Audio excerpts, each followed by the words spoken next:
as an introduction.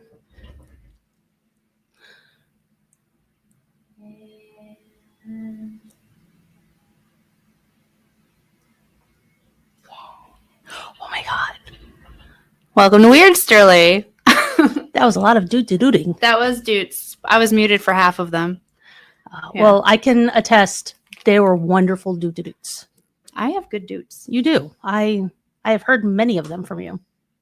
Dirty doots, done dirt cheap. So, funny you mentioned that. So, you know how there's always those misheard lyrics? Yes. So, when I heard dirty deeds, done dirt cheap, that's not what I thought they said. I thought they said dirty deeds, dungeon feet. So dirty deeds, dungeon feet. That's what I kept saying. Oh my gosh, now I really want to play D&D. And like my character joins a band. Dirty deeds, dungeon feet. Fun fact, I know people who could help with that. That's awesome. So anyway, I'm Steph. I'm DJ Gadget. Hello. And we're Weirdsterly. We are. So we have an interesting topic today. I came across this, I don't know how long ago, but it always stuck in the back of my mind. They're called ghost letters. So ghost letters being letters that someone eons ago had written, and for one reason or another, they never got to their destination. And decades, more eons later, they arrived to their actual destination. We like very quickly talked about this and I was instantly interested, but it reminds me of Stephen Hawking. Stephen Hawking had a experiment where he believed that time travel is possible. Mm-hmm. Maybe not now, but later. So he threw a party.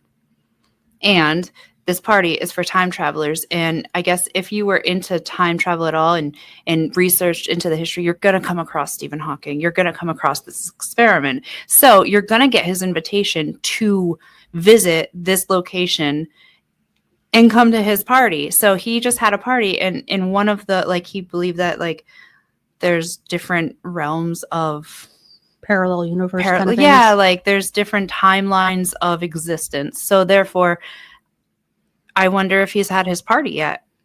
I don't know. Like he set out chips and drinks and I mean, hopefully it's not like oldish now, like guacamole that looks well, it would only be that point in time. Oh, so it would be all fresh and stuff. But I always figured like in that same concept, which I kind of believe, is that every action breaks off into a different action. So like this is how my mind will work. Let's say you decided to walk down the street and you took a left instead of taking a right. You took that left, but there's a string that broke off, and it in another realm is what would happen if you took that other way, and then so on and so forth. And there's all these other infinite possibilities of what your life would have been like. That's what I like thinking about. I think that's very our generation, though, because like of those freaking books that we always bring up. Choose your own adventure. Choose your own adventure. But I it's always not think just there's like strings. So like now that like when we met, there's a string that goes from me to you, and then like, all of our left turns and stuff are all like a big rubber band that just always stretches. That's called the red string theory. I didn't know about that when I thought this. So I feel really, really like intelligent in a conceptual way of like, I don't know. In the theory of red string theory is that it doesn't matter where you are, what's going on. You could be on the other side of the world.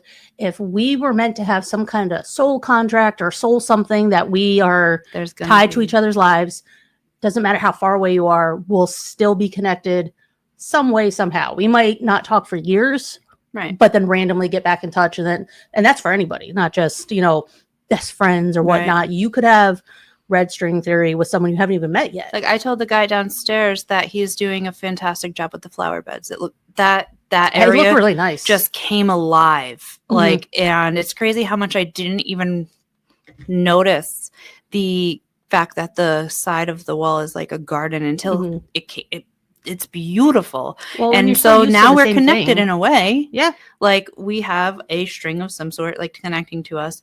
So I always thought that. And then when you get that feeling like something's not right and you think of somebody randomly, like I feel like your string has broken if they died. Like how I've had a few instances where I'm like I feel like something just happened. Like there's a vibration that was in my life that is not like something, I feel it, something's wrong. And it turned out to be something really bad, like they died. But well, I don't believe the string ever breaks or frays, even if they pass away. So, for example, I'm going to use my mom. My mom passed away, and she was my best friend. Me and her were very close, and I still get weird signs from her and weird feelings, and when I least expect it, especially when I see her name pop up somewhere, and she has the most not common feminine name ever. So I don't think that breaks when you pass away. Right. I mean, this is all spiritual, and it might change though. It probably changes because if you change like water into mist, like that. So like if the living has a string, but you can feel like the vibration where when they die, you don't like. There's just a feeling you get where when somebody leaves that like is different. So think of it this way then. So if we're all living and having these strings, they're all red. But then as soon as someone passes and now everything changes, think of the string becoming a rainbow. And now it's... Oh my God, I can't wait to die. I just want to be a rainbow string. Okay, let's back that up a bit. Okay, backing up. Let's not go there yet. I jump sometimes. Yeah. I mean, I get your statement. I want to be a rainbow string. I mean, we can make you a rainbow string without you needing to die. I love that. So we can stop at a Michael's or something on the way home. So anyway... Back to the original thing. I have quite a few examples of different times someone had written a letter and it didn't get to their destination until long after. So the first one is called the World War II Love Letter, delivered 76 years later. It was sent in 1945. Delivered in 2021 from Sergeant John Gonzalez, stationed in Germany, and it was sent to his mother in Massachusetts. It read, "Dear Mom, I received another letter from you today and was happy to hear that everything is okay. As for myself, I'm fine and getting along okay, but as far as food, it's pretty lousy most of the time." But here's the fun twist. The letter was found in the U.S. Postal Service distribution facility in Pittsburgh and finally delivered it in pristine condition to his widow, Angelina Gonzalez, now 89.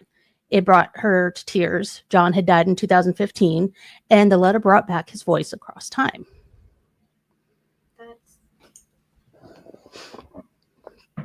I sat back because it was story time. Right. Gonna have to Bob Barker it. $1, Bob. We're turning that into a verb. That's so sad. And like happy. Right. I mean, it's sad in the beginning if you think about the lost connection. His mom. Imagine his mom like, that little shit isn't writing. Right.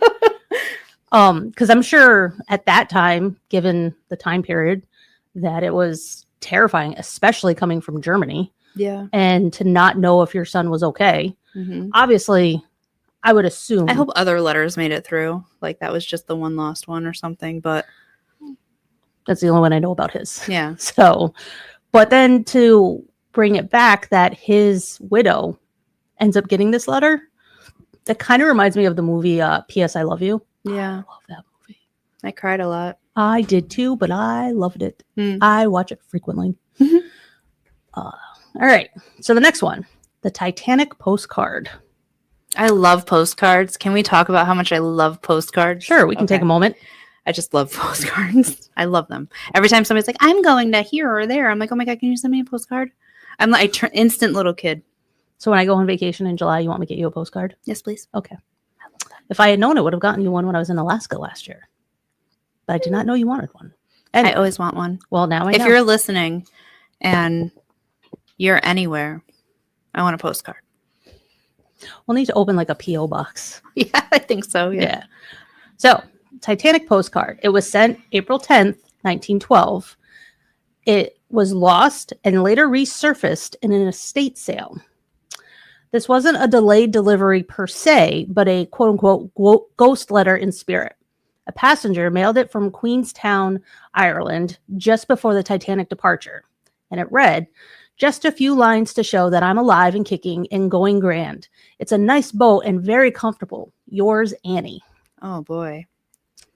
Well, little did Annie know. What a date. I mean, wow. But here's the mystery. Annie was presumed dead in the sinking. The card, forgotten in a drawer, reappeared nearly 100 years later and was authenticated. I said that wrong, but you know what I mean. It offers it's authentic. Sure, but there's more letters here. So anyway, it offers a haunting final message from the doomed journey. Yeah. It's like I wonder, like, it didn't tell me exactly how it was able to reappear. So if it was found in a drawer. So she sent it to whoever was staying, and then they put it away.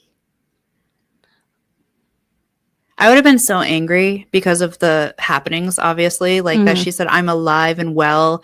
And then she obviously like died. She must have sent this to Annie before the ship. Or it was Annie, wasn't it? Annie was the one who is presumed dead, the one who wrote the card. Okay. So I'm going to assume she must have sent it off right before. Yeah, like when you're on land. April 12th, I think, the Titanic. And the date on here is April 10th. Gotcha. So it must have been whoever she sent it to had kept in a drawer. Yep. And that's how it was. I would have been so mad. Like, it's almost like one of those foreshadowing where, like, a gun scene in the first scene has to go off in the third. Like, I'm alive and well. Just kidding. Yeah. Next one is called Returned to Sender 50 years later. It was sent in 1969 and delivered in 2019. A soldier from the Vietnam War to a high school sweetheart in the U.S. Get back. Hit down too much. Hit down too much. Going down. Okay. The letter had been marked undeliverable and sat in a dead letter office. When a USPS historian unearthed it during the digitization efforts, they traced the recipient, who was still alive. The emotional impact of it, though, the woman read the heartfelt words from her long-lost love, who had died just weeks after mailing it. With shaking hands, the letter became a powerful piece of personal and collective history. Wow. So there's an office of, like, dead letters?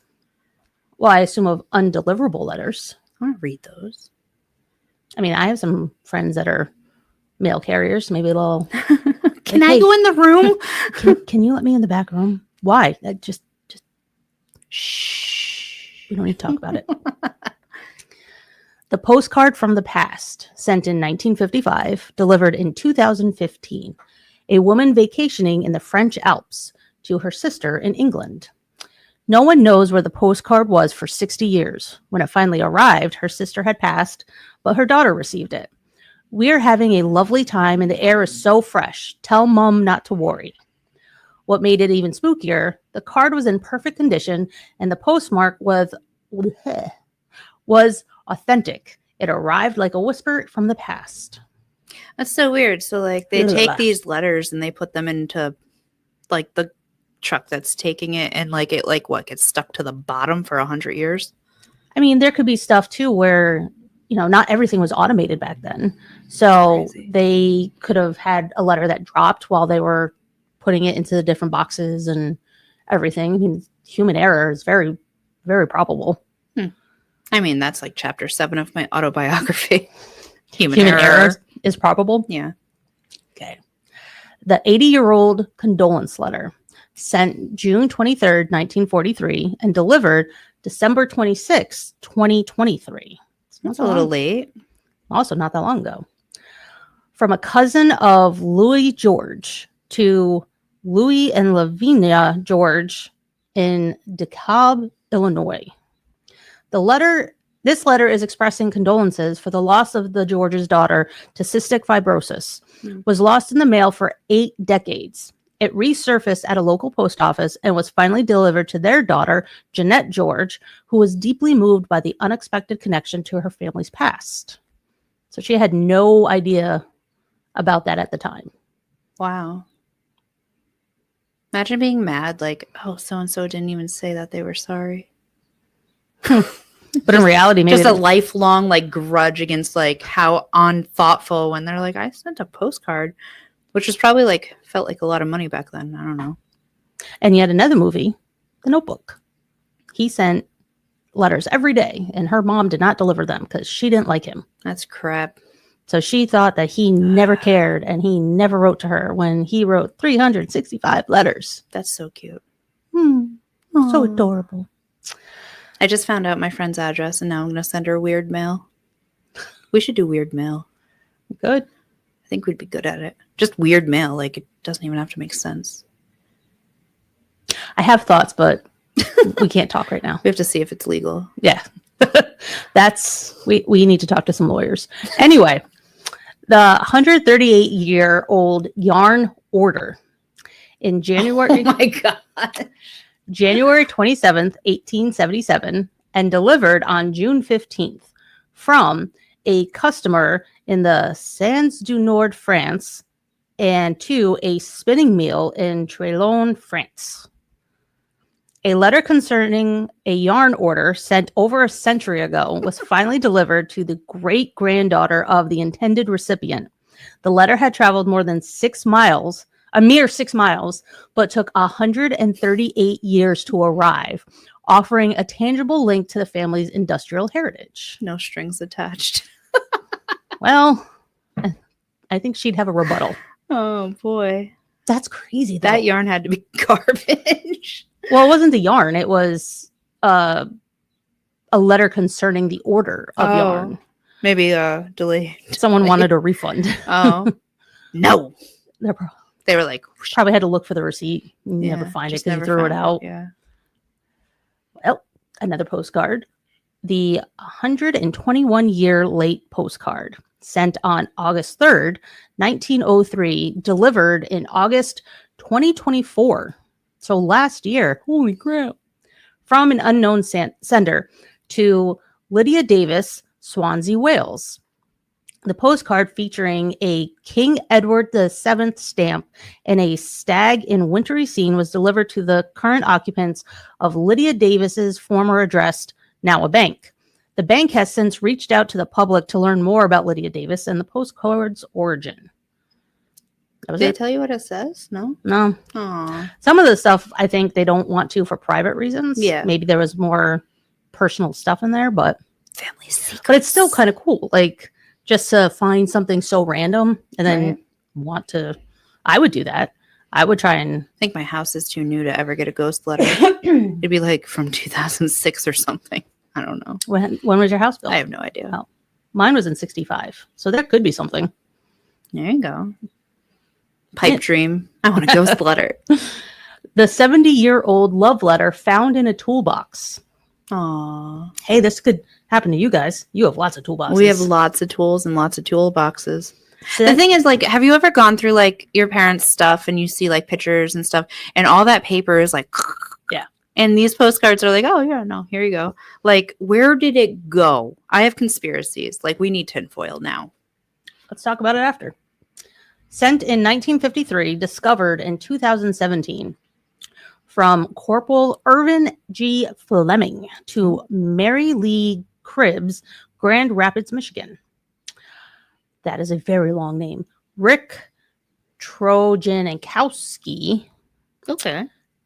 Sounds good. Rick here purchased an old toolbox at a farm auction and discovered a heartfelt love letter inside, written by an Air Force veteran during the Korean War era. The letter expressed longing and a marriage proposal. Rick has since attempted to locate the letter's intended recipients or her relatives, but has not found them yet. It's the Post Secret thing where you hide postcards in books, especially books that haven't been sold yet. Wait, I don't know about this. What? You don't know about Post Secret? Let's play a game. Fill Steph in. Okay, so Post Secret is another reason why I love postcards so much. Post Secret was started a while ago. I was in high school, maybe even before that. I don't know. But I followed it. You take a postcard or you make a postcard and you write your secret on it and you send it to Post Secret. Okay. You don't have to write a return address. It's totally anonymous. And then they publish these it was at the dawn of the internet. They published these secrets and it's oh, that's mine. But nobody knows. And you just kind of got to offload this. Well, that turned into Post Secret events. And so I went to one once, but we couldn't find the place because it was in Baltimore, and Baltimore is a terrible place to drive. Like, it's not easy. I will never stop being bitter at Baltimore. I hate it. I'm sorry. I love you people, but your roads don't make sense. Between the hours of this and this, it's a one-way, but then it's a two-way, and I don't know where I am, and neither does my GPS. Anyway, I'm bitter. I get it. I know. I understand the bitterness in driving. That's why I refuse to drive in New York City. I would rather drive in New York City as an Uber than drive in Baltimore ever for any reason. I'd rather drive through Boston than drive through New York City. I'll drive anywhere other than Baltimore. So anyway. Sorry, John Waters. I don't like the place you're from. Sure, we'll get on. So there's this big convention and stuff, and so they sell the Post Secret books, blah blah blah. And as you're in line, these Post Secret books are like wherever, and you can kind of slide your secret into one. Just it's a very not. You don't slam the door on the way out. You just, you just doop. And so people started doing that, and then they started doing it in libraries and just like putting their secrets in relevant books or irrelevant, it doesn't matter, or in bookstores. You just slide a little gift, and it's like this whole kind of thing. It's like the BPG duck thing where you leave a duck on the handle, but it's like these little, it could be inspirational, it doesn't have to be a secret. Like you're doing good. My secret would be, I believe people are inherently good. That screws me over all the time. Now you just let out your secret. Yeah, I mean, it's no secret. So make a postcard, make it pretty, and stick it in there. And I don't know, it just feels really cool to know you're connected to somebody somehow, but they don't know who you are. I don't know. It's nifty. That kind of reminds me of the dollar bill game, where you take whatever dollar bill you have, you look at the serial number, and there's a website you can go to, and you type in where you are to where the serial number is, and you can see all the places that this dollar bill has been registered or just anywhere in the country who's had this specific bill. That's awesome. And it's for every serial number. You can do that. It's like called like Where's George, right? Something like that. Yeah. Where'sgeorge.com probably. You should start something like that. I was just thinking, I'm like, what could we do? Like, I want people to hide things and stuff and give gifts and be positive. We're going to brainstorm after this.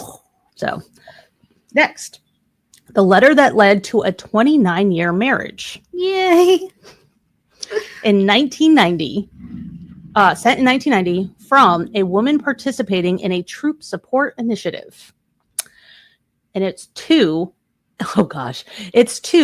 any soldier during the Gulf War. Aww. So she was really particular. A young woman sent a care package with a letter with homemade cookies to a deployed Marine Sergeant Bill. Oh, this is a weird name. Maya Duzaweski. Maya did what? Maya don't know. Their correspondence blossomed into a deep emotional connection, leading to their marriage in 1995. They celebrated their 29th wedding anniversary in 2024, attributing their union to that initial letter. That's like... There's no words. It's just the face. That's annoyingly adorable. Oh, you're so gross. I love it. Did you have a pen pal? Have you ever had a pen pal? Yes. Well, I did.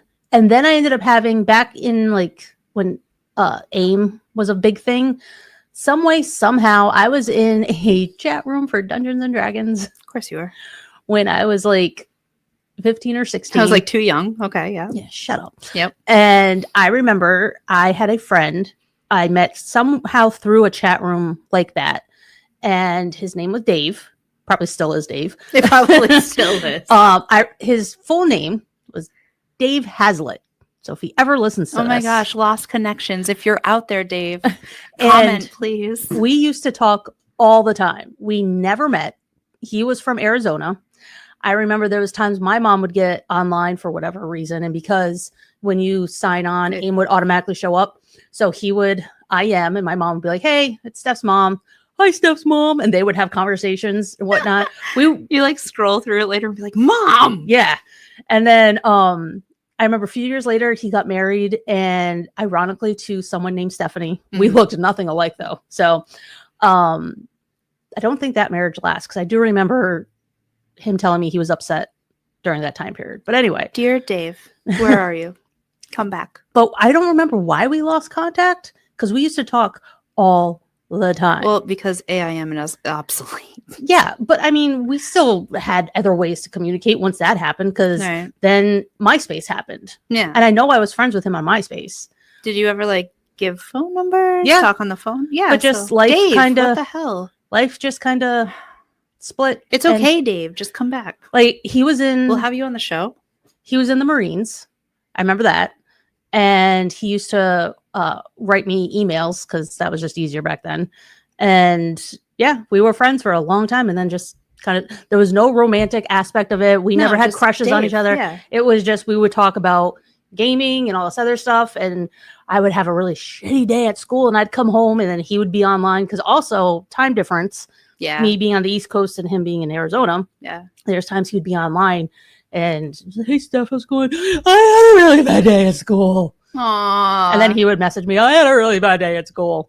Aww. We offered to, beat up the other person for them. Yeah. Mind you. Like, who do we hate? Yeah. I'm like, who do I got to kick with my good Dear leg? Dave, today sucked. He's like, who am I killing? Semper Fi. Thank you for your service, Dave. So, yeah, I had that. And it was fun. It was cool. It was nice to have a friend who, there was no strings, no nothing. No idea what happened. I really don't remember why we lost touch. I remember trying to find him like online. I think when Facebook first became popular. Yeah, like, hey, where's that guy? Yeah, and I couldn't find him. I don't know if he's ever tried looking for me. My name is pretty common, so not exactly the easiest to find. No. So what about you? Did you especially since you have like the Larkness thing? Like you have weird screen names. You're not just like Steph, right? You have like D&D stuff going on too, which you would think would make it easier, but a little bit, but it doesn't. I have had a lot of friends, like online friends like that. Like I've had it's weird, like people I've never met are some of my best friends because we talk all the time. I play a lot of games. I have like a YouTube channel out there about gaming. Just like helping, like I was a guild leader, and so like I was the strongest. I was also the poorest because I spent all my money on that game. And so like people would come to me, and then I'm like, I'm just gonna make a YouTube. So like I got some followers. That was a little bit different. Like followers were great, but like then like these like Brooke and Ari are two of people from games. Batman, I don't like. It's like years before you know their real name. Yeah. Like I don't even know. It's just Batman. I mean, I know his real name now, but I think it's funny how like you can be so close with these people and you don't even know what their legs look like. Right. We just recently had a loss. My friend Snatch, that's his screen name, passed away, and I found out through being like, where the hell did you go? Like, you can't just quit on me. What the hell? You're gone for like months. And he got in a bad accident, I guess. And I found it on Facebook. So that sucks to like not be so connected that the family is like, oh my God, I have to let you know this happened. Or like say your goodbyes or anything like that. But he got in an accident and he didn't make it.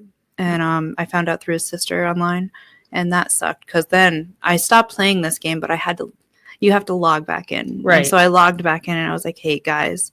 And they were like, oh, you're coming back. I'm like, no, also I'm going to break your heart right now. Like, Snatch passed away. So that sucked. But I did have a pen pal.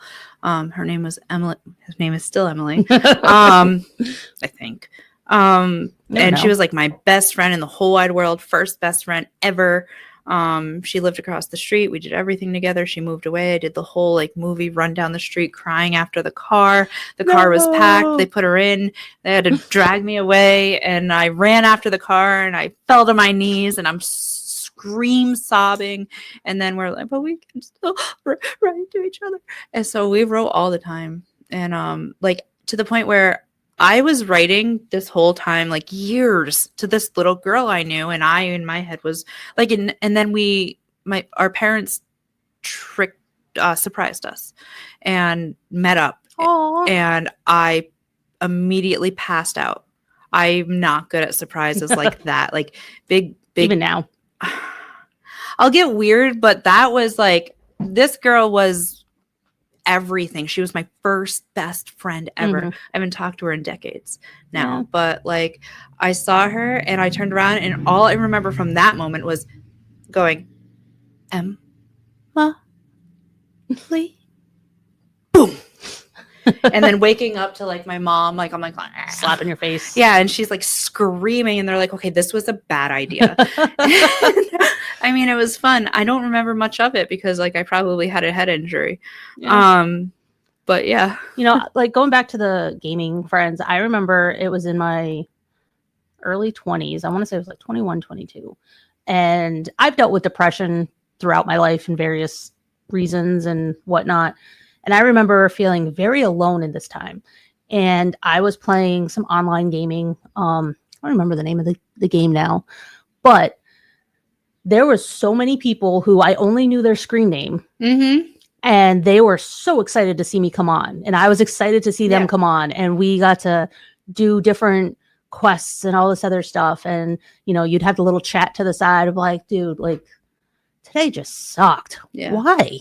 And the fact that there's people who you don't even know what they look like, just their words and alone to say like, I'm so glad you made it. Like, oh my God, we needed you for this. And, you know, I felt that way too to other people, that I don't think people realize just how comforting communities can be. The gaming community has probably saved an uncountable amount of people from addiction. Mm-hmm. Or just anything. Anything. Suicide, addiction, anything you can delve into, because I feel like a lot of gamers are gaming because they're good at it, gaming because they're interested in it, but also gaming because they are looking for an escape that could quite easily be anything else. Mm-hmm. It could be self-harm. It could be addiction. It could be just what is it called? Just like secluding yourself from isolation. Society. It could be really bad things, but gaming. Instead, you go into a dungeon and you kick the crap out of a dragon. Yeah. Well, Leroy Jenkins. Because I remember my personal experience was I had been working a bunch. I think I had like 7 jobs at one time. And I stopped talking to my friends. The friends that I was around at that time, our lives just did not, like, we finally had that breaking point of like, okay, you guys are going to be doing drugs and drinking. And that's just not me. I didn't hate them for it, but I just couldn't. What are you going to do? Sit there? Right. Because that's not me. So when I would come home from work and just, I was lonely. It sucked because I had no friends to hang out with. So I liked video games. So I'd start some kind of game. And it was like World of Warcraft, but it wasn't World of Warcraft. Can't remember what it was though. Like it was a D&D based game. I love those games. And they're so addicting. Playing Top Heroes right now. But I remember I would start playing for hours. And then it took like maybe a month or 2 before I started talking to other people, just because you can always play it as a solo or you can do it with a party. And just slowly start, like, first you're talking about the game, you know, like what kind of effects you can do or what you, this or whatever. And then eventually it's like, so how was your day? Yeah. Oh, I'll bust through do you ever imagine, like, I have a lot of a mental illness. I don't know if this is one of them. Do you ever like imagine like the people before you even know what they look like? And like there's a movie that depicts this, and I watched it. I was like, I love this movie, but now I can't remember the name of the movie. Where like, say me and you right now are like chilling, but we're like actually chatting online, and I'm like, hey, blah blah blah. Like you have that person who you know their attitude, and you're like, you know, that's the goth, that's the punk or rocker, this is the squirrel. Like you have just how they're talking. Yeah, and you're like, you know, you imagine them, and then sometimes you see what they look like, and you're like, what? You know, what? Oh yeah, I've had that. Delilah on the radio. Yes, she is hot. I'll say it publicly. This is the first time she's hot. Delilah's hot. You said that to me off air. It's so weird because you go, Delilah. I thought I don't know what I imagined her. I imagined her as a mom figure because it's what she's always like since I was little. I don't know how. But she still is a mom figure. She's just a hot mom figure. She's a hot mom. And I imagined her looking like, I don't know, black, straight, share hair, like maybe a little fortune tellery, very tan and maybe like some wrinkles, like an older just mom, like maybe even like, I don't know, because like I was little and she sounded the same as she does now. Yeah. And she's still young. Delilah's not real, I don't think. I don't know. I think it's maybe she's the first AI. I think Delilah's the first AI because there's no way she's as young and hot as she is. So and I'm as old as I am. For those not knowing, Delilah. If you don't know who Delilah is, who are you? Well, there's younger people. We're older now.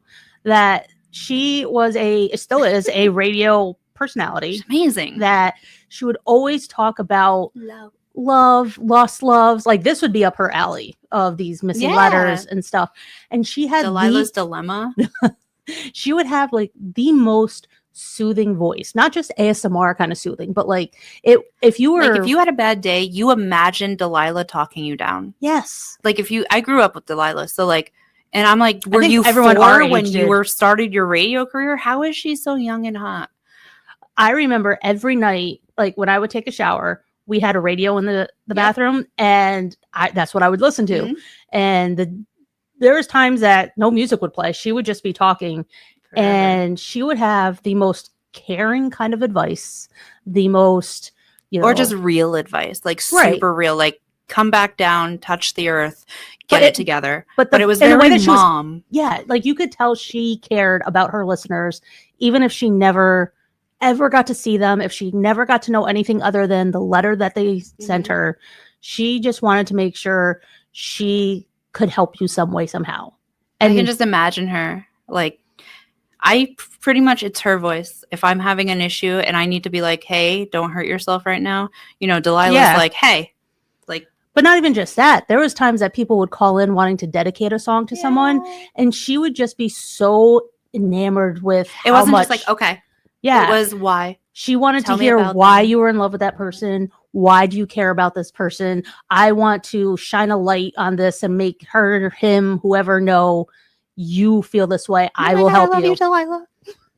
So I was always afraid to talk to her. Like, but I've always wanted that love. This was my goal in life. When everybody's like, I want somebody who's like tall, dark, and handsome or whatever, or like a beautiful, kind soul. Like, I was like, I want the love that I want to call Delilah about. And when I call Delilah about my love, that's it. That's it. And I've never gotten through. Can you look her up? Look her up to show what she looks like. Yeah, she's hot. So people know, like, we're not just fawning over a random person. I am. Well, you are, but actual radio personality. She's so hot. That she has been there for numerous people of my generation and many others before and after. I also couldn't we're Googling it right now. I know I couldn't find her for a while because here we'll do okay. She's also like she's very successful in the radio biz, which is also like an allure to me where I'm like, oh my God, you made it, girl. She's very syndicated, like she's on a ton. She's like across the nation popular.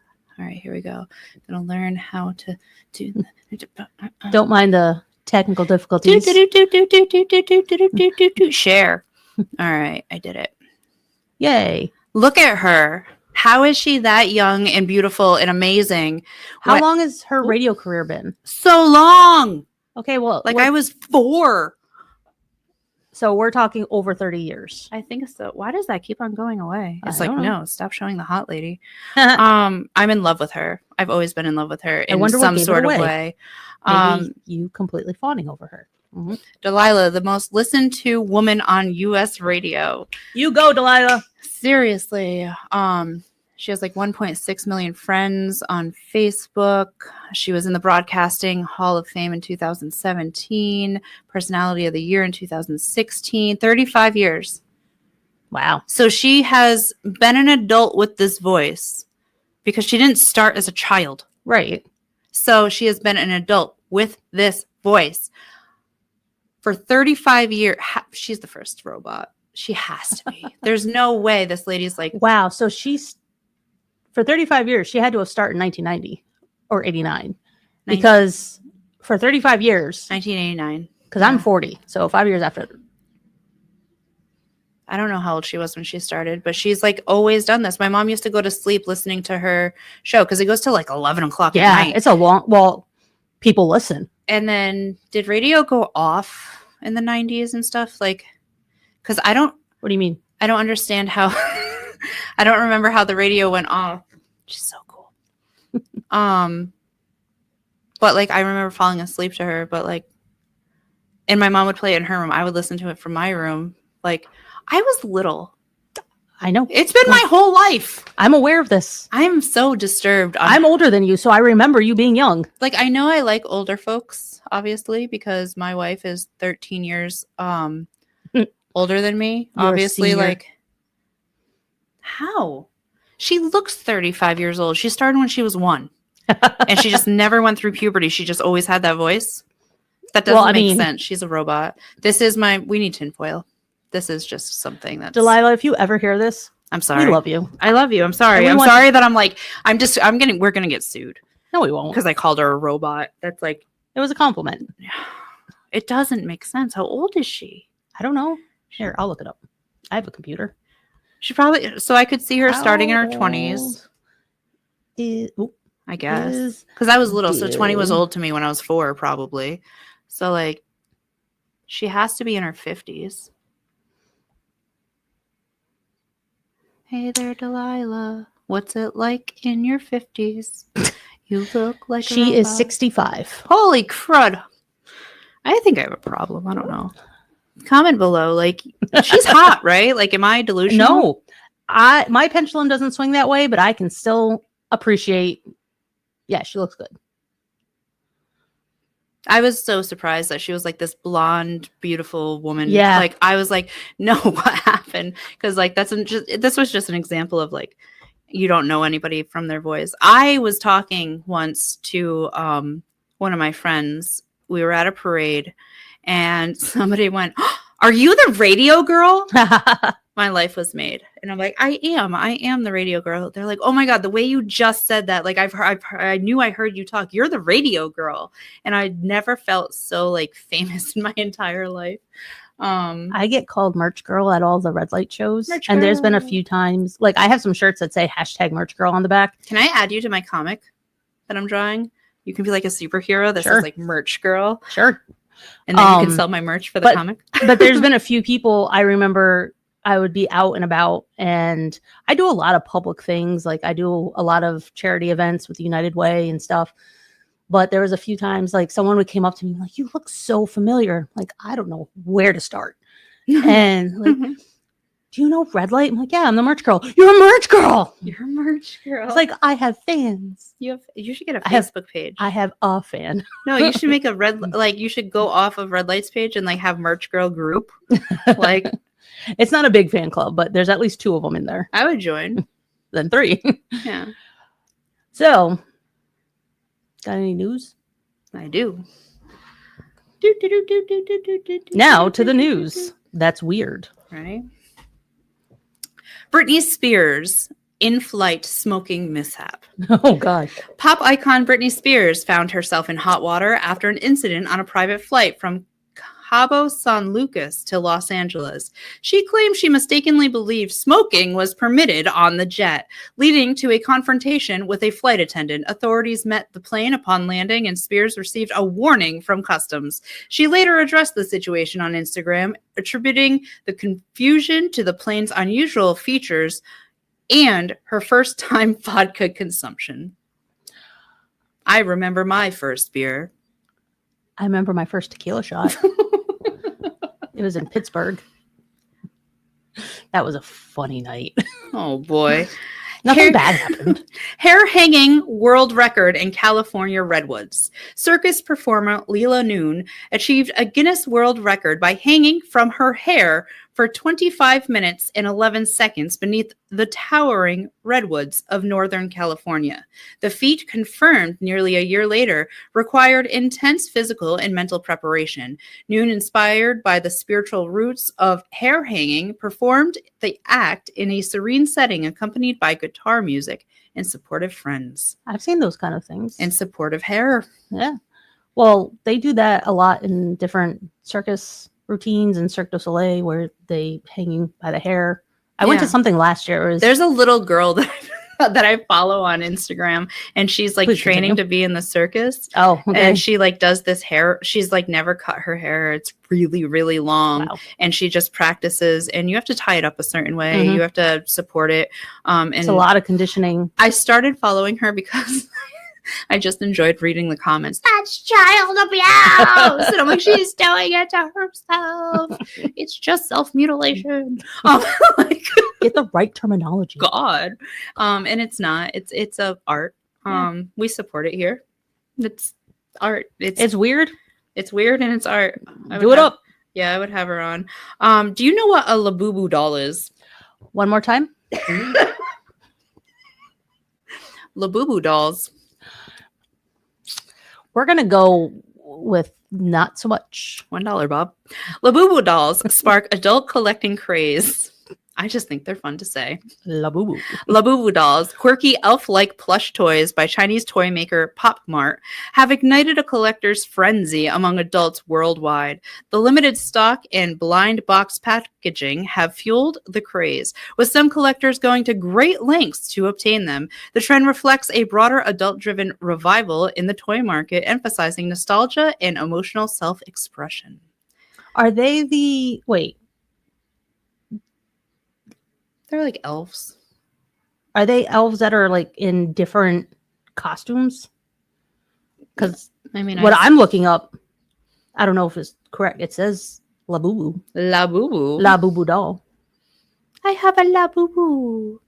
I don't know. Labubu doll sitting on a pumpkin. I do like Pop Mart. They do have some really cool. Yeah, they're like. I mean, they're. All right. Yeah, that's what I'm looking at. Let's share this for our. They don't look like elves, but I mean, they're weird. They look like creatures. Yeah, creatures from the cute lagoon. Google search. Labubu dolls. Labubu. Labubu. That's a fun word now. Labubu. Where is the picnic basket? All right. Solo trip turns into unwanted duo. Oh. A 20-year-old woman planning a 2-month solo trip through Asia was surprised when a 30-year-old male friend booked an identical itinerary without her involvement. She had shared her travel plans with him, but did not intend to travel together. The situation led to tension, with the friends expressing regret about booking the trip. Reddit commenters largely supported her stance, expressing concerns about the friend's behavior. Okay, back up. So, did he think he was being invited, or was it just the stalker McStalkerton? I think there was a sense of including him by telling him when really she was just sharing what she was doing. It was like a show and tell, not a show and tell and come along.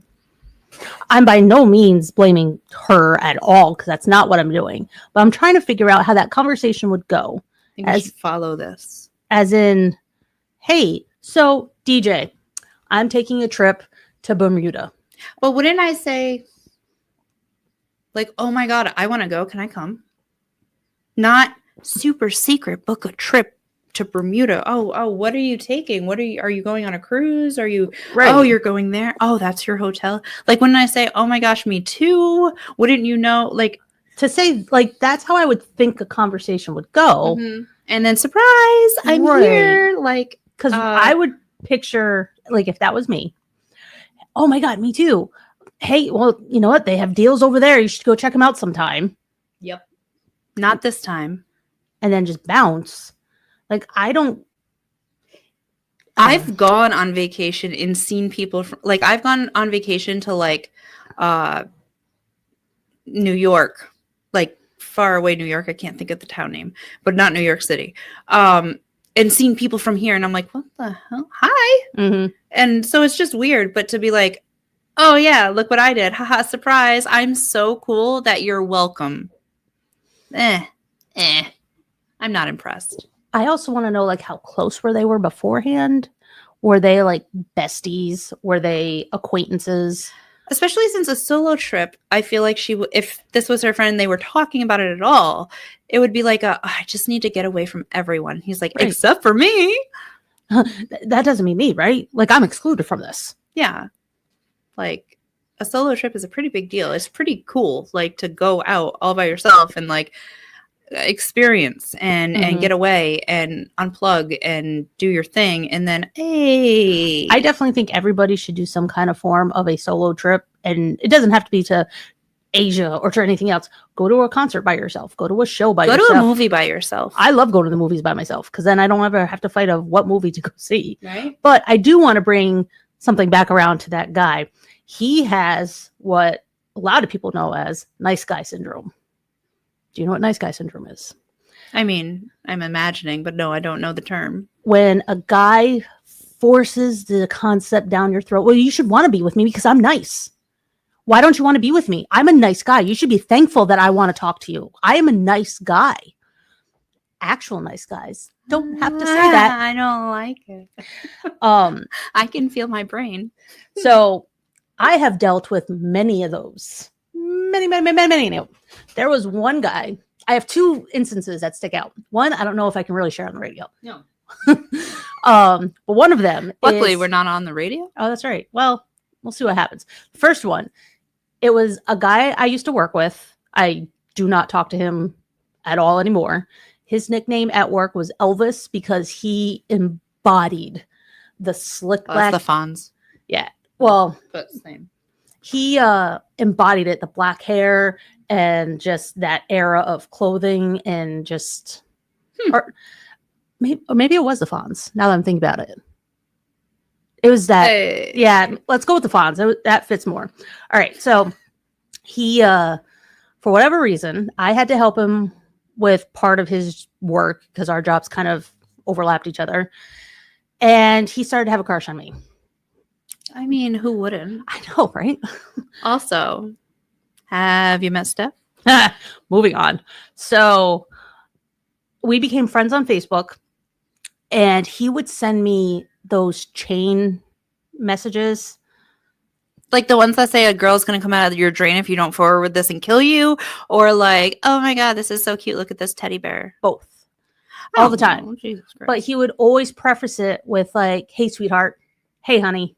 Hey, this. Now, there's a few people, I don't mind them calling me that, especially some of like the older generation, like my dad's friends. Some of them refer to me that way. Yeah, if you get like a nice grandpa feel. Right. Like, sorry. Like, I'm not calling. And I have some guy friends who even will call me that, but I know I'm safe with them. But also, wait. Oh, it's not working. Oh, the Don. You said your dad. I did. So anyway, he would call me all these different terms of endearment. Mm-hmm. And then there came this one night where he sent me another chain thing. Mm-hmm. I'm like, my dude, please stop sending me these. Also, I'm uncomfortable with you constantly calling me honey, sweetie, sweetheart, whatnot. Because we didn't really talk outside of what our job had to be. We were just coworkers, and that was a loose term because he wasn't even in my department. Now, was this... Pause. Was this, he called everybody honey baby sweetie pie? I have no idea. Okay. Because I was one of the few women in my department at that time. And everybody dealt with multiple departments. It wasn't just a one inclusion thing. But my group only had 2 younger women, myself included, and 1 older woman. We're not going to talk about her because we don't like her. But so I don't know if he did, but that's what he always did to me. So when I sent that back to him, well, fine. I'll just make it fucking easier for you then. And then he blocked me. And I'm like, well, that escalated quickly. Yeah. Yeah. Okay. Yeah. That's like a spoiled child alert. Mm-hmm. I didn't get my way. And then the second story, I'll try and cut out some of the. Yeah. Don't make me edit. You don't need to edit. I'll limit myself.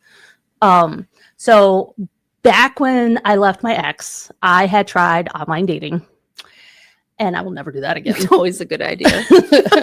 Well, again, I also worked all the time. You'd have better luck just playing a different game and meeting people. And like we already said, this is a success. We meet people, we love them. Right. Yeah, just play a game. Well, at the time, I worked so much. It was hard. And it wasn't like working with bands or working like what we do now. So it was hard to get out and meet people.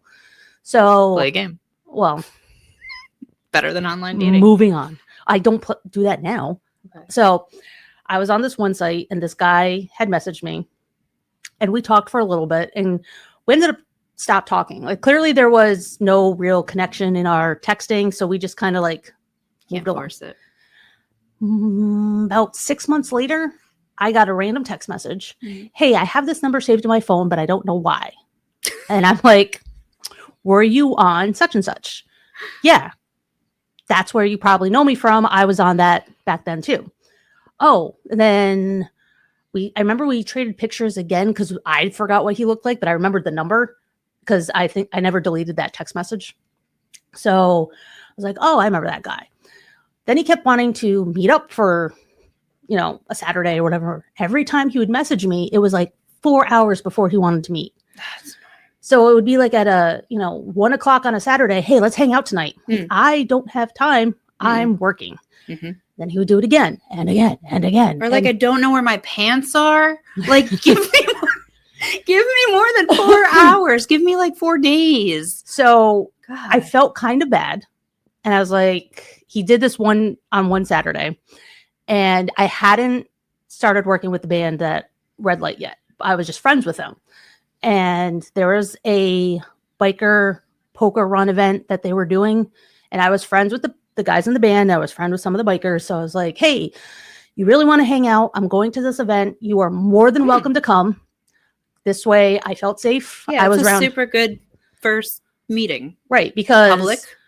I knew all the guys in the band, but they're going to be busy playing. Yep. I knew some of the bikers, but not enough to where like we're not going to go riding together. Right. But if something should happen, I'm around enough people I know. Okay, cool.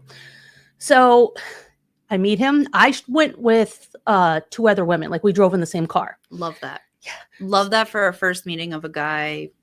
Well, that wasn't power. That wasn't enough support. That wasn't the original plan, but it worked out. Yeah. So anyway, so I get there and this is like lawn chair kind of event. You bring your own chairs and whatever. I'm imagining like Tavern on the Hill right now where they have this huge yard. Something like that. Yeah. It's kind of like that. So he texts me he's there. So I go to meet him. And that first 3 seconds of meeting someone, how you feel about them. Oh, that's a long night. That's a long night. Yeah. I'm sorry. I was just sorry. Like, oh no. Oh, no. Oh, no. But I'm not going to just, be a jerk. So, I said hi to him. I'm like, hey, I'm sitting over here. Come on over. He's like, yeah, okay. So he puts his chair down next to mine. And then he just like sits there and doesn't talk to me, doesn't do anything. And I'm just like, hey. Did you have a mirror? Did you check his breath? Like, geez. He was blinking. Okay, that's good. So then I'm like, hey, do you want to meet my friends, the guys? Yeah, sure. And one of the guys still rags on me to this day. He went to shake his hand and the blind date guy wouldn't look him in the eye. It was just like that. And my friend is like, remember that guy who like doesn't look at anybody and is a jerk? How do you get to their hand without looking at them? Like, I don't know. So fast forward, the band is playing now and I get a text message. I'm like, what the? It's from him sitting next to me. Maybe he was like, couldn't yell. No, he was like, how are you? I'm fine. Like, talk. So then he says, well, I thought we'd have more alone time. Like, so he tried to text. He was trying to have like a private chat room. Yeah. So I'm like, we can go for a walk. It's a big area. You thought, sir, that you would have alone time at a public event? I'm not even close to the bad parts. So it was like one of those big kind of events, kind of like what's going on out over here. And I'm like, well, we can go for a walk. So we go for a walk and we're talking about stuff, telling him about my past. He's telling me about his past and everything.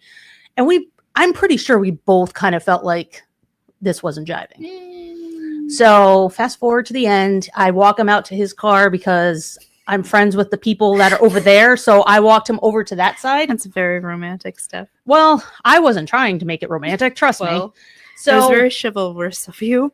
One of us had to be the man. Somebody had to walk somebody to a car. So did you open the door for him? No, I did. I only walked to like the edge where it turned into the parking lot, not like I stopped at the grass. I hope he didn't forget his corsage. I'm not even close to being done. No. So I do that. Like I go to give him a handshake and he goes to hug me and we do that friends thing with Ryan Reynolds and we're like, I'm like, okay, this is all right. Bye. So me and those two girls are driving home and the first part of the drive, I've talked about that guy. I'm like, yeah, no. Then I get a text message from him asking me where I live. Nope. Like, why do you want to know? No. So there's going to be a lot of editing, vocal editing, I'm going to say right now, because I can't really say some of the stuff that he said? Yeah. To you? Yeah. After first meeting you for one time? Yeah. So is this on your computer? It's on my phone. What? I can show you. Actually, no, I can't. I don't have the messages anymore. That's good. What do you mean? I'm not done because it's really fun. Well, my part was funny at the end. So anyway, he texted me asking me where I live. Why do you want to know? Well, I figured I could come over and we could do stuff together. He didn't say stuff. I am fully editing what's being said right now, just so you know. I'm like, excuse me? Yeah, I could totally come over and I can do some stuff. I think I'm good. No, seriously, what's your address? He wouldn't let off on it. So I gave him the address to the female person.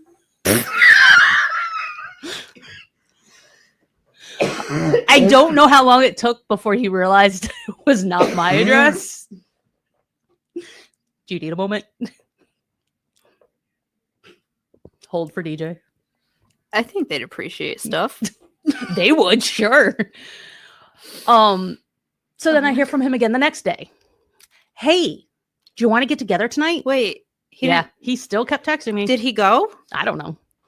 So he still kept texting me. I'm like, I'm not really interested. I'm sorry. Also, you might follow me home now because that was weird. Right. So then, he was trying to be flirty, but then it crossed the line when the 12th time of telling him no. Well, why not? Ugh. You should want to be with me. I'm a nice guy. And he actually used that phrase. I'm a delicate flower. So it kept going on and on. He's like, well, you should be lucky that that I wanted to get with you. You're nothing but overweight and fat and ugly and you don't deserve anybody and da da da da da. Like he went off on everything you could think of. He insulted me on and everything else. So there's some other stuff that happened that I'm leaving out, but the clincher was after he wrote this long paragraph to me about how no one will want me. I'm fat. I'm ugly. I'm this. I'm everything.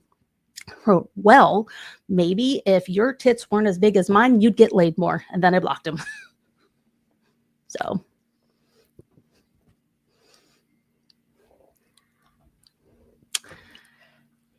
Yeah. That's what I deal with. Dating is hard. Wow. And I had a serious stalker once that used to follow me home. And me too. Yeah. When I was 18. Yeah. I was, I say that like it's a good thing, but me too. I had one of those. Mine got Tamagotchi. Me too. I got arrested eventually. So mine. I moved. They might still sit in the bushes. I don't know. And people wonder why I'm so particular about people dating. Wonder why women in general in society are so particular and on guard because stuff like this is real. The amount of friends that I have that try to tell me I'm too picky now. Now there's a lot that I've been through. We should run a contest, like a dating show. We'll talk about my past in another episode coming up. We'll do my story, but I've been through some shit. And back then I wasn't picky. And problem is the people the pee-pee was not good. It wasn't. I can tell you that. The people that know me now get flagged.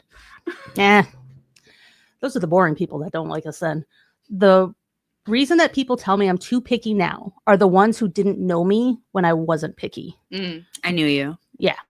So the fact that I say I want certain things and some that are it has to be or no. Well, why aren't you giving other people chances? I have. Ooh. Look what happened. Yeah. So what's your address? I can do some stuff. No. I wish I wasn't married. Not for any other reason than I want to try it. I want to try pickup lines on guys that guys use on women. I might still do it. I'm not going to do anything with them. I'm just going to use the pickup lines. We're not saying any names. What's your address? I can. But the time you tried to flirt with a boy on my phone, that was fun. He probably has no idea that you were trying to flirt. I was like, I own 97 plants. No, you were pretending to be me. I know. But that's me flirting. Yeah. I have 97 plants in my house. I have good oxygen. And then he's like, can I buy you a drink? And I'm like, I don't drink, but I'm really hungry. Can I have some fries? Can I have some mozzarella sticks? Yeah. No. So speaking of toxic masculinity, I have one more news story. Oh, yeah. We're on news and we good. Squirrel. Blue. Straw usage sparks political debate. Now, I read this and I was like, okay, they're going to talk about the sea turtles. They're going to talk about climate control, climate changing, the fact that, why it's so cold lately? Because the Arctic whatever shifted. That's crap. I'm freezing right now. So this is everything I was thinking. And then I did this crazy thing that nobody does anymore. And I read the article.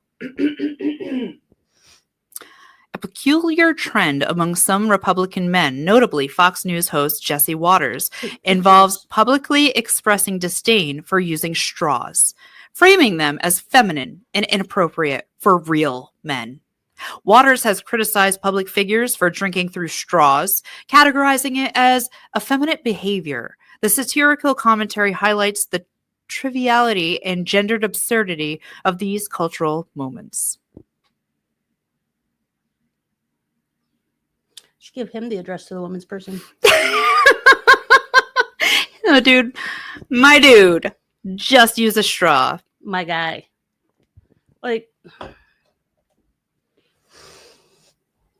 You're a girl. You drink like a girl. Quick tangent, that there was a commercial or something I saw a long time ago that had little girls, little boys, and they asked the little boys to throw like a girl. And, they did the stereotypical thing. And they asked little girls to throw like a girl. And they just threw the ball, like a regular throwing the ball. And it made such an impact on the internet of it's interesting the differences you hear. Yeah. And how you react to them. Yeah. I like the softball teams and stuff that promote the throw like a girl. Mm-hmm. And it's it makes you think, even if you don't think girls throw like that, you're like, I love that. Why do you love it? You love it because it's so absurd, because society has said it's absurd. And I love it because it's edgy and cool. And I'm pretty sure they did some other versions, not just throwing the ball, but it was do things like a girl. And every girl just did it normally. So it's it's sad that people are raised a certain way. Yeah. I remember getting into an online disagreement on Facebook with someone about being safe going on a date. Because I remember saying, what is your biggest concern? Talking about the guy. You're probably concerned that I didn't catfish you, that I actually look like what I look like. My biggest concern is if I make it to morning. Yep. And, it would be nice to know that people are raising their sons that way, that, that's kind of a big concern, because women are afraid of men in that scenario. Yeah, like and you learn to carry your keys in your fingers. Right. And you learn that pepper spray is an essential item. And you learn that it also has an expiration date and you need a new one. I know all this. Like you learn where exits are and you learn like how fast you can run. You put your back to the wall and you're facing the door. Right. So this lady, she's older than me, but she has sons my age. And she's like, well, I think it's more important if we teach women and girls to, just not go for these kind of guys. I'm sorry. I don't recall being born having to be afraid my entire life because I don't think that, like, why is it I have to be afraid and judge everything around me, but your sons, just do what they want? I'll take her point and say I have successfully not gone for those kinds of guys, right? Mm-hmm. I am married to a woman. I have not gone for any guy. So I was still hired by a guy, which I'm not going to discriminate against, as a DJ. And I was very far away from home.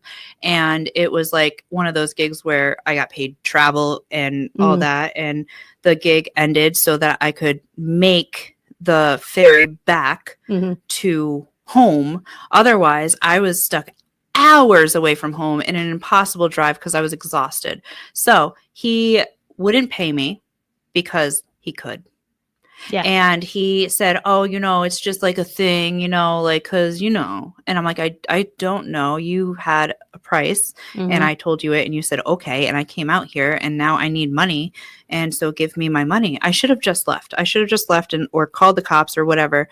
But I'm talking to him outside privately as to not embarrass him in front of his friends. Because now I'm thinking, oh, he doesn't have the money. And I would do that for anyone. Like, I don't want to embarrass you in front of your friends. You're my client. And so he ended up getting so angry at me that I wouldn't just, that he grabbed me by the throat and put me up against the wall. And it was his girlfriend coming around the corner who smacked his soul out of him. And I was so thankful, like, woman power. She took me and was like, follow me to my house. You've already missed the ferry. And I'm like, do you guys live together? And she's like, no, we do not. And I could sense that he was not the best boyfriend in the world. And she knew exactly where that was heading and literally saved my life. Yeah. She gave me money. I'm like, I really don't want to take the money from you. And she's like, it's okay. It's his money, honey. And I'm like, okay. Cool. And I slept at her house that night, which means I did not sleep at all because I was terrified that this was a Bonnie and Clyde moment where she got me into the house and now bad stuff's going to happen. So I found everything I could make into a weapon in that room. And I stayed up all night. She had a guest bedroom. It was not weird. I got up in the morning and I took the ferry home. Because I was so amped up at that point that I probably could drive home. I didn't know where I was, though. I didn't know how to make it from Long Island to New York to I didn't know where I was. What it took. Trips like that, I'm intimidated by if nobody knows I'm making it. But nobody knew what the hell was going on anyway. But that was terrifying. I wasn't dating him. Right. I didn't choose him. First of all, he chose me as a consumer. He chose me and there was this contract. Like, you need to behave in society so society works for everyone. You need to raise your boys to not think that women just, Of course, like, also saying still teach your daughters and young women to be safe. But on the same token, to save the girl from your boyfriend, not blame that woman. Saved my life. She knew what she went through. She knew how he was. He was on a lot of substances and she knew exactly what it was. Instead of blaming me, because it looked bad coming around the corner and seeing your boyfriend up against a woman, blah, blah, blah, up against a wall. She knew exactly what was going on. She saved my life. I guarantee, I do not know what would have happened, but I think she saved my life. She grabbed me, she beat him off me, and you go, woman. That's the women we need. So I do want to say, if you as in anybody, whether it's a young girl, someone my age, whoever, if you're out at a bar, if you're out on a date, if you're anywhere and you do not feel safe and you see a group of women, older women, anybody, they mamas or moms, anybody, go up to them, tell them you don't feel safe. Please, can I But if a girl came up, save me right now. If a girl came up to me telling me, like, if I was, because I go out to dinner by myself sometimes, you know, for whatever reason. If someone was to come up to me and say, hey, I'm on a date, it's really going bad. You're my best friend, and now we're gonna go off together, right? Yeah. Yeah. Dude, plan made. We Bob, we out of baby eats a boy? Yep. Let's go. We went to 6th grade together. We even shared desks. It was great. Like, oh my God, my mom misses you so much. Yes. We live down the street now. You should come say hi. Get her the hell out of there. I was at a red light show one time, and there was a woman who, probably my age, that this one guy would not leave her alone. And he was going up to a lot of the women. I had to go up to security and let them know. Yeah. But she was so uncomfortable that it got to a point, and I only had just met her that night. She was a friend of a friend. And because I can move around the crowd because everyone's performing and I don't perform there. Merch girl. Hashtag. So you saved her. I went up between them because he was constantly doing that, like putting his hand on her arm and stuff like that. So I went between them. I'm like, hey, do you remember me? She's like, I do. I do now. I was like, hey, do you want to dance? Yeah, I do. So we're dancing. And I look, you remember, like, if you were the guy, I was like, and he went away. Tank girl scene, 100%. Leave my girlfriend alone. Yeah. So moral being that if you go up to someone saying you need help, they will more than likely want to help. I would much rather some 22-year-old who freaking out because some guy is giving her the creeps. I will mom you so hard. What are you doing out? I told you got to stay home. Get in the car. Like, whatever role you need me to play, I will play that role for you. Will you be my aunt? Will you yell at me? Will you get me out of here? Yes. I have been in situations where there were no other women I could go to. There were scenarios I've been in that a lot of people, like, I haven't told a lot of people about, of like, I had to find ways to get out because I didn't know if I was going to make it. Mm-hmm. Just because the guy said he was a nice guy. I'm a nice guy. So I'm a delicate flower. Yeah. Love me. Yeah. No. So I like that. If you can take anything from this episode besides the thoughtful stuff we started with, ghost letters. Please, if you are not comfortable, find a way to get comfortable. And if that's going up to somebody and asking to pretend that they're your older sister. Hi, Dad. Actually, you know what? My dad and my mom, good segue to this. They had, when I was younger, wrote me something called the Contract for Life. Contract for Life states, should I ever be in a scenario that I got myself in but realized I should not be there. Yep. Obviously, this is more geared towards teenage years. You live with your parents. Yeah. But even if you don't, call your parents. Right. And should there ever be a situation that I am terrified, I'm scared, I'm nervous, I got myself into something that was too much or whatever the reason, I can call them. No questions asked.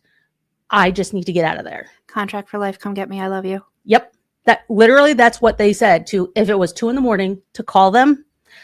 And when they answered, say Contract for Life. Ours was the sky is blue. Yeah. The sky is blue. Like the sky is blue was me asking, can we just accept this as a thing and like the sky is blue? The sky is blue. Well, there's times you don't realize a situation is a situation until it's a situation. Yeah. And I just wrote my employee handbook and it suggested that I add a section about phones at work. And I'm like, phones should not be a problem at work, period. Don't make phones a problem at work, period. That's my, yeah. Don't make a situation a situation. Right. But yeah, you don't know. And then you do a gig, everything's great. Mm-hmm. And then everybody gets really, really substanced and things are not great. So if you don't have a friend, if there's no one around, I still have a phenomenal relationship with my dad, but both my parents, I was never afraid to talk to them. So I was never afraid. I luckily never actually had to use the contract for life. Oh my God. Have you met your dad? Who would be afraid to talk to him? I want to talk. I've talked to him. I have talked to him. I'm like, Dad, I have a problem. You know this. We've been at work and my dad messaged me to say, so DJ just messaged me. She hasn't even answered me back. I didn't need to talk to you. I needed to talk to your dad. That's fine. I rent him out sometimes. Yeah, no. I used my rent-a-dad and I needed him and I was scared because I had a rat problem. There was a rat and problem. Somehow my dad was the one to help. I was like, there's a lot of them. Like, what do I do? Can I shoot them? He's like, don't shoot them. I'm like, okay, I'm not going to shoot them. No. What do I do? There's a lot of them. They were not in my house. They were in my yard. I didn't know what happened, but apparently blasting made a whole bunch of rats come over here or a hoarder down the street. I don't know. But I panicked and I called Steph's dad. Yep. And I heard about it. Yep. Not from you. The Don. He was like, yeah, you're going to have to kill him. And I'm like, will you come over? He's like, I could. What? It's taken care of now. So there was a lot. Oh, I know. I got your messages also. Didn't you see them? Were you there? I never got to see them. Every time I was there, they weren't. There was like 15 rats in my yard. And I was like, oh, it was like the whole ground was moving. And they were having babies. Babies having babies. We're out of time. Yeah, we are. Like 20 minutes. We're not on a real time schedule. No. We can talk for stuff. I can do stuff. We had Labubu dolls to talk about. Labubu. We had different mail carrying mishaps to talk about. Dating advice. My tragic dating history. That should be a whole show. Oh, God. Can we just change their names and... I could this could be a soap opera. Oh my God. I don't know if I want to relive all of it though. We could make your life a soap opera, I bet. I've already had to relive it through my therapist. I will animate it though, and we could have like the Dawn, but like your love life, like that. No. Anyway, we are still giving Steph away on a date. If you would like to date Steph and not be a nice guy, don't be a nice guy. Just be a normal guy. I am offering her for free. No, it's free. No, we said $75. Is it? Yes. Well, and then I would donate it somewhere, but to us. No. Yes. No. What? To me. Okay, $75. If you unless there's a bidding war. Yeah, there might be a bidding war. I think we should bid on it. I could get a few eligible bachelors. Just don't be I'm a nice guy. That's all I'm putting him in my comic too. Okay. All right. So my head hurts. Stay weird. Yay.